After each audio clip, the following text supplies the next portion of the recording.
Just go to quitefrankly.tv. It's right there.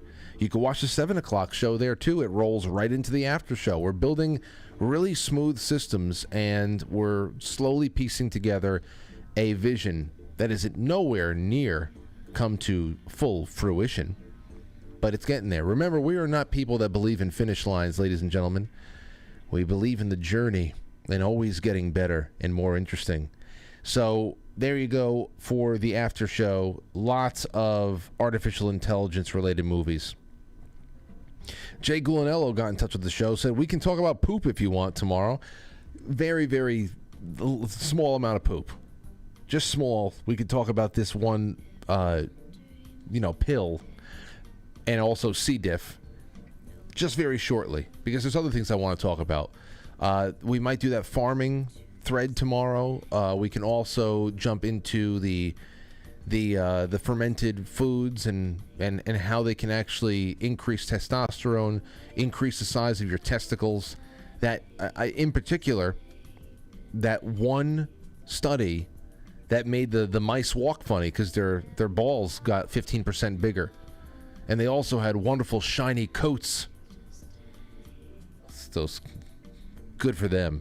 Good for them having shiny coat of hair. Me, I got myself a Freebird. I told Lauren a while before my birthday, you know what? This Freebird thing, it's the shaver. It has the 5 little spinny things, the razor in it that you just. She got it for me for my birthday. Best present. I have been shaving my head so nearly razor clean, and I've never taken a razor to my head. I don't think I'm ever going to do that. And it just feels so smooth. Why did I say that? Because whereas my testosterone might be through the roof, my hair ain't coming back. All right, let's see. Revolution says, now that you've given your No.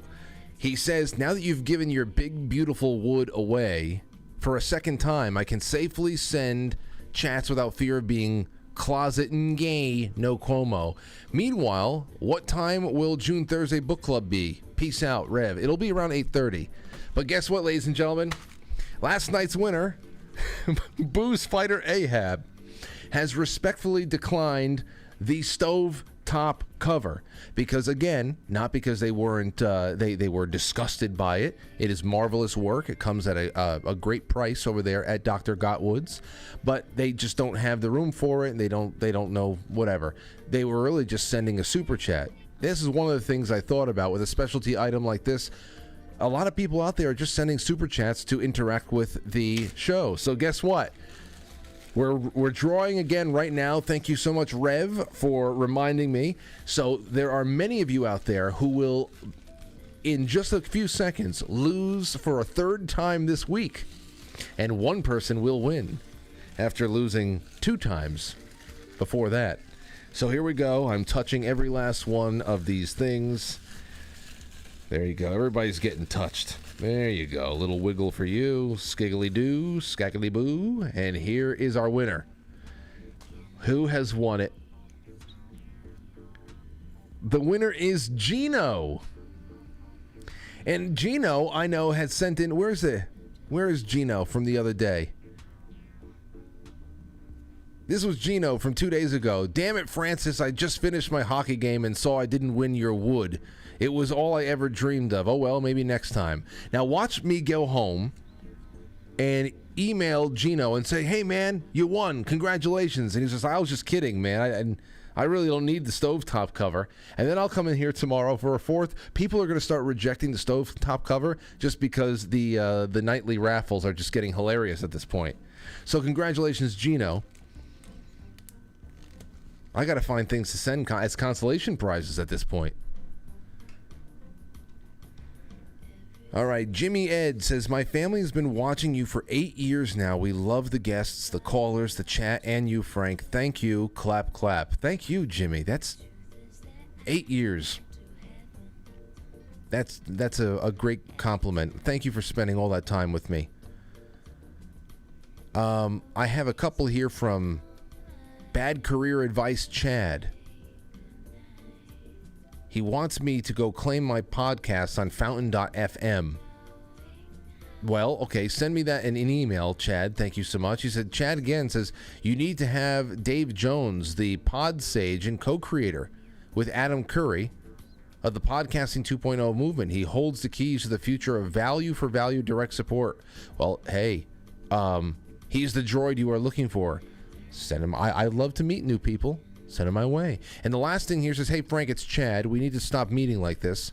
Tonight's donation, $33.33. The magic number. Thanks for all that you have done and will continue to do for being a whitish, blackish, reddish pill for the people who love personal responsibility. I like that. Whitish, blackish, reddish. White, black, and red. Though that's the colors of Zeralza. The Zeralza colors. So that makes sense. Thank you so much, Chad. I hope I see you in the email inbox afterwards, because that's where the moving and the shaking like that gets done. All right, over on Rumble, make sure that there's any Rumble rants I have not missed. There's none there. But you know what? For 1,121 people who are watching right now at this point of the evening, there's only 395 likes. If 500 of you who are watching right now, if 500 of you can just at this point go, move your finger from here to here and go click. It's not a lot to ask. It'll help us out. We're climbing toward 30,000 subscribers on Rumble, and I would really love there to be a migration of all of our wonderful YouTube people there too. Just because, I don't know, I almost want them to rip the Band-Aid off and just take the whole damn thing away so we can get on to other things. All right, 914-595-69... No, it's not. That's not it. 914-200-0269. 200-0269. 914-200-0269. Can't wait to hear from you. Let's see. Here's what we have. Anything that we spoke about with Jay. I did the raffle again. I think that... here's another question for you. If you want just some things that I can offer up to you. As if you needed a reason. Can anyone in the legal profession out there call in and tell me what the difference between sexual assault and rape is? Can someone tell me? Assault, battery, rape, especially when it's all of sexual nature, isn't that all rape to force somebody to do something sexual? And what the hell is defamation? After this week, I just don't know. After this week, I just don't know what's going on. If this old histrionic phony, what is happening to my damn computer? If this old histrionic phony was just awarded $5 million, pretty much a retirement pension at 80 years old, and all Trump did was deny what was being lobbed at him, then I'm screwed. I mean, then this is 2 hours of defamation every night. Anybody who does what I do is screwed. So that would be interesting to hear. All right, let's take a call. Sandy Barber. What's going on, Sandy? Hey. Hey, who's this? Can you hear me? Yeah, I can hear. Is this Sandy? This is Kirk, her husband. Oh, what's going on, Kirk? I'm sorry. It's there's just Sandy's still in New York. Oh, she's in New York. What's she doing over here? Dealing with the divorce of the son and daughter, our grandkids. Oh, no. Yeah, we prayed on it, remember? Oh, yeah. I remember now. Yeah. Well, either way, I'm sorry to drudge up such crap for you there, Kirk. So, hey, but it's working out. Well, I'm happy. Working out. I'm happy. What's on your mind tonight? Yeah. I just wanted to remind y'all of that and bring you up to date on that. But about the border, I live here down on the border. And where I live, it's kind of like you either come in here or you don't. And I've been seeing people show up here that don't belong here. So it's starting to make its appearance there on your property, your personal property? Yeah, my little neighborhood here. Yeah, In fact, I think, the Baptist church here has a sanctuary, and there are blackout buses been coming into our area. I saw 2 today, so. I wouldn't be surprised. We got those same blackout buses over here in Westchester County. The same Westchester County Airport that Air Force One just landed in today because Joe Biden was at Westchester Community College blocking up all the traffic. But that same Westchester County Airport is where these people are flown in massive numbers, put onto commercial buses, and just shipped all around the county by darkness of night. And it's changing a lot of things for the worst. Yes, it is. And they're showing up in my neighborhood, and I'm out of the way, but this Baptist encampment apparently invites them. Yep. The American congregations of every denomination are in on the trafficking these days. Whether they think that they're doing a good thing or not, they are assisting governments and cartels alike in having a place for trafficked people to come and then be used as a political weapon to displace a native population. So it's just incredible what's being done. I'm sorry that you're seeing it firsthand, but unfortunately, it is not going to stay around you. It's going to go to everybody else too there, Kirk. Thanks for the call. You're welcome, Frank. Have a good night. You too. You too. All the best to him and his family. 914-595-6953. Using people as weapons. It's despicable. It's not about being disgusted by people, right? Or people in need. It's this entire thing. There's no, oh man. Well, whatever. All right, 480, you're on the air. Who's this? No. Let's try again. 480, you're on the air.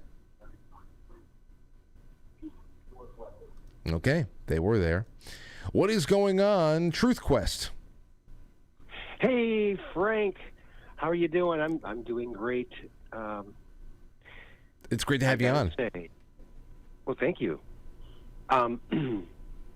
You might want to try Nissim shampoo. When I started using Nissim shampoo years ago, my hair stopped falling out, and it grew back. So, Nissim, okay. Nissim, yep. They're from Canada. They have hair growing, like rapid hair growing products, and they have hair restorative. It's just shampoo. There's no side effects. So, all right. Well, I would say look into that. Also, I sent you a couple of my old commercials I did back in cable access days, back where we had a potential audience of 3 million people because we shopped our tapes around to other cable access channels. 3 million, so that was potential. We had no way of knowing, back in those days in the 90s, early 90s. Well, the same thing for us, too, over here. We, in 2007, around 2000, maybe 2008, 2009, right around the time that we moved into our first studio location, me, Anthony, Mike, we got in touch with our local Cablevision public access, and they bundle any kind, because it's public access, anybody can apply for a slot, and you can go and you can send in your DVDs every week. Sure. and that's it. Yeah. So we would get a slot. We had like I think maybe a 10 o'clock or an 11 o'clock Monday night slot in Harrison, New York, in Yonkers, and somewhere else too, which Yonkers is enormous. Yonkers, could very well be the sixth borough, but I was looking at that, and the shit that we sent to Cablevision every week, and the shit that some poor people out there saw on Monday nights. And there'd be a lot of times that we would forget to send in the DVDs after a while. So the same thing would be running throughout the entirety of our contract with them. Oh, I feel so bad. But as far as potential, yeah, I mean, there's millions. There's millions across those. I tell you, back then, back when I had cable, when I was doing the cable access, I was flipping through the channels. I had about 50 channels at that time here in Sturgeon Bay, Wisconsin. And there was nothing on. And there's one show that came on. It was cable access. It was two skinny teenage kids beating the crap out of each other in their backyard, giving like wrestling. Backyard wrestling? So funny. And I finally saw the guy, and I said, man, there was nothing on TV. I saw your show. It was brilliant. I was laughing so hard. He looks at me with a serious face. He goes, it's not supposed to be funny. Oh, man. Everybody wants to be taken seriously, Aaron. Thank you for the call, man.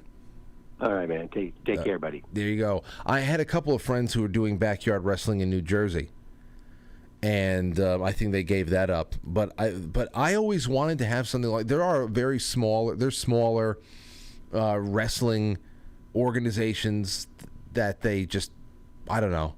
Everybody does it for the love, and they have their personalities, and they try to have their backstories, just like the WWE, the old WWF days and stuff.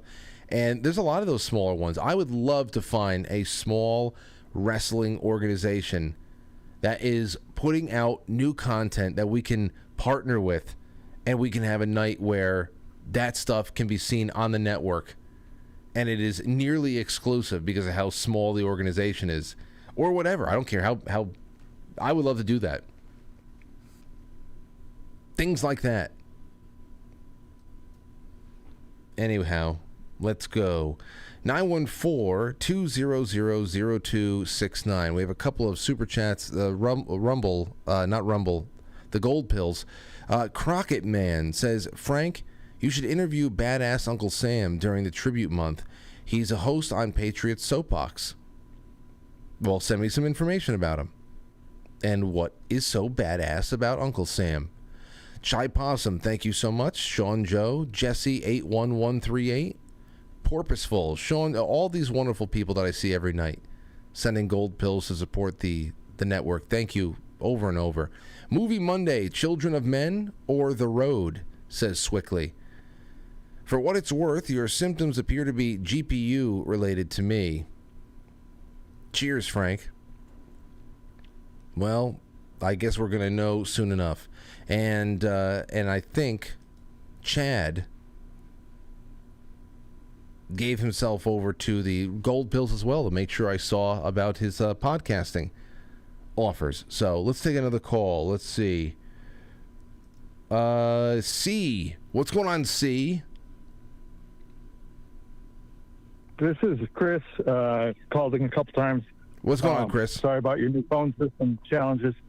I was just wondering if you've ever looked at churches and NGOs participating in this as purely a business decision. Yeah.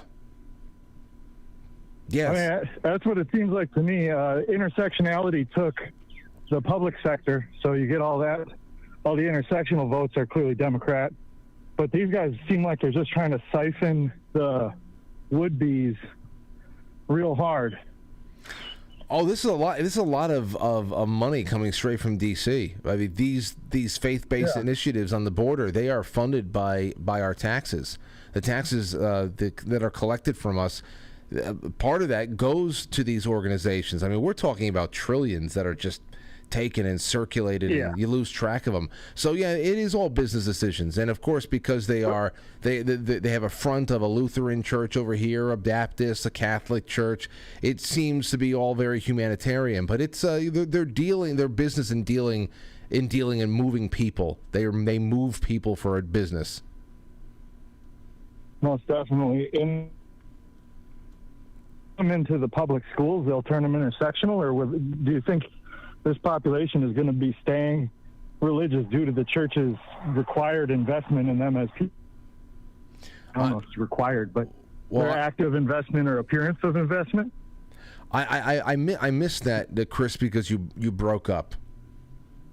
Oh, I'm sorry. I'm trying to ask if you think that once they go into the public school system, the intersectional cult is going to pick them up, or if these churches are kind of relying on them not going into the public school system and being turned intersectional.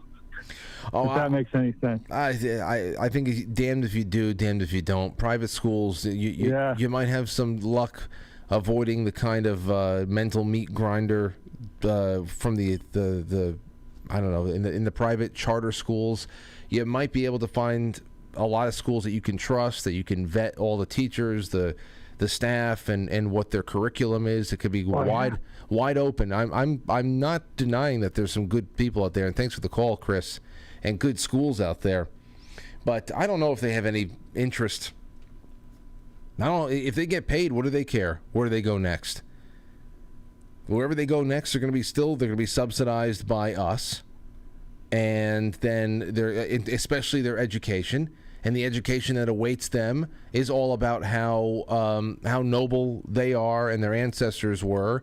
And even if they weren't from around here, they're just going to be taught that you being here is a noble, wise reconquering of a land that was stolen from you. That's what it is. I mean, that's going to be what's going to be waiting for them. And hopefully some still have their families intact and good family structure. You're usually able to resist a lot of that. Hopefully many of them have faith, because that's something that will run aground, that will I would say butt heads with a lot of that intersectional progressive negativist thinking and school material. Only so far you can go with that before all of the things that you believe in and you hold dear is contradicted by the political class that's trying to own you as a demographic. So I don't know. There's a lot more variables, I think, in the migration that's happening in the Western Hemisphere than in the East, as I've said before. People coming up from Central and South America are largely Christians, largely Catholics. There are things that we can still, over time, connect with, though the volume it's massive. The volume of people, massive. The chances of assimilation, little to none. So the best chances for revival is going to be local and regional places that take control and try to break away from whatever their plans are wholesale for the whole country. That's the best places for revival in an American sense, is local and regional efforts. Always. That's always the answer. It's the only hope. All right, 914-200-0269. 914-200-0269. The Sentinel says, great show, Frank. Not a lawyer, but I once was an Army paralegal and a company CDR. In lay terms, sexual assault is any unwanted touching by an accused, even without intent. Sexual battery is aggressive sexual solicitations and may involve touching. And then, of course, you get down into the nitty-gritty of criminal versus civil. And it's just, this is what they're going to do. And you've seen the secondary reporting on this. Can this be the thing that puts Donald Trump in jail? Well, if he's jailed, like they're just trying to do this, the X's and O's. How can we get this guy in jail? How can we get him in jail? We need to get him out of the way. This 2024 thing, it's bad enough for us. Well, how do we just get him in jail? They're just sitting around a war room table with the X's and O's, and they're doing it in public. They're actually asking these questions and almost like holding a public conference through the newspapers. And we're supposed to think that they're actually following, they're just following the law. They're just so obsessed with the law. Meanwhile, they're sending a small platoon of Army officers down to the border, not to protect the border, but to process the invaders at the border. They're up here pushing an 80-year-old lying harpy around on CNN, working with the New York legislature to indefinitely extend the statute of limitations on anything that they pretty much extended the statute of limitations on prosecuting people for rape and assault like that, just so this woman can go out there and sue Donald Trump. That's what New York did. All at the advice of George Conway, Donald Trump's one of his top advisors' ex-husbands now. What a disaster. What an embarrassment. Let's see. And we have a Trump town hall that's going on right now, actually. So I think what we're going to do is, I think we're going to get off. I think it's where a lot of people are anyway, because it's on CNN. And we're going to leave you off with that, and you can hang out with that, and then afterwards, all of our Rabbit Hole Wednesday programming will kick into gear. Thank you, guys and gals, for all of your help, hanging out, and the company. Thank you to Jay Dyer for being around, and I think we had another great night. Always is a good time when you're surrounded by friends. Tomorrow's another one. We'll have Jay Gulanello in. Maybe we'll talk a little bit about what we saw on CNN and the clips that will be available. And everything else will work itself out. Good night. Have a good one. Get to quitefrankly.tv. You can watch some of this town hall, and then you can go into the after hours programming as scheduled. I'll see you there. I'll catch you on the flip side. Just a little bit of a reminder, a word to the wise, if you will. Do not worry about the worries from yesterday. Leave it in the past. Move forward with confidence, because there are so many new things to be experienced today. New joy to be had. So move forward, be strong, and have a great rest of your day.